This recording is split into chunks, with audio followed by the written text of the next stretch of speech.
La loi électorale proposée par le gouvernement Choguel Maïga a été amendée par le CNT en de nombreux points et promulguée dans sa nouvelle version par le président de la transition Assimi Goïta.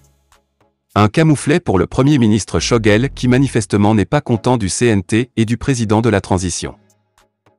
Le Premier ministre Choguel Kokala Maïga, issu du comité stratégique du M5 RFP, le mouvement à la pointe de la contestation populaire contre le régime de Ibeka, est un homme politique très futé et opportuniste. Il a usé de subterfuges, stratagèmes et sans état d'âme à se tailler la part du lion dans le mouvement de contestation à la surprise générale des leaders de l'opposition. Un jeu politique fait de coups bas et de trahison pour atteindre ses ambitions. En effet, naguère, très critique contre le Comité national pour le salut du peuple, CNSP, de la junte militaire qu'il accusait d'avoir abusé de la confiance des membres du M5 RFP. Car selon lui, la transition a débuté sur un fond de mensonges parce que rien n'a été fait comme convenu. Évidemment sous-entendu que le « partage du gâteau » n'a pas été fait comme convenu. Très tribun dans la coalition de l'opposition, la junte militaire utilisera la stratégie de « tais-toi et mange » en le nommant Premier ministre suite à leur deuxième coup d'État.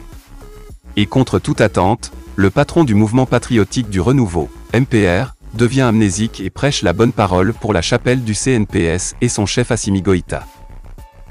Cependant, de son piédestal de Premier ministre, il opte pour les discours populistes contre l'Occident, en l'occurrence la France.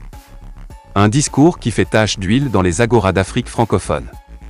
Il s'est érigé en grand défenseur des intérêts du Mali. Cette position semble lui faire gagner des points dans l'estime de certains de ses compatriotes. Il faut noter que cet homme politique a plusieurs fois été candidat à l'élection présidentielle de son pays. Il est crédité de 2% des voix. Son nouveau statut est une aubaine, une opportunité qu'il tient d'une main de fer pour se hisser au sommet du pouvoir exécutif, tel est son rêve. Aurait-il les moyens de sa politique pour réaliser ce rêve sans anéantir son « bienfaiteur », qui en rêve lui aussi tous les matins quand il se rase? Un rêve de légalisation constitutionnelle de son pouvoir pris par la force des armes. Eh bien, en tout état de cause, les intérêts deviendront divergents d'ici peu? Assimi coupera-t-il l'herbe sous le pied de Choguel avant l'heure? Ne dit-on pas que le pouvoir est une source de plaisir à l'image de la « femme qui ne se partage pas ». Pour le moment, la femme est kidnappée par Assimi.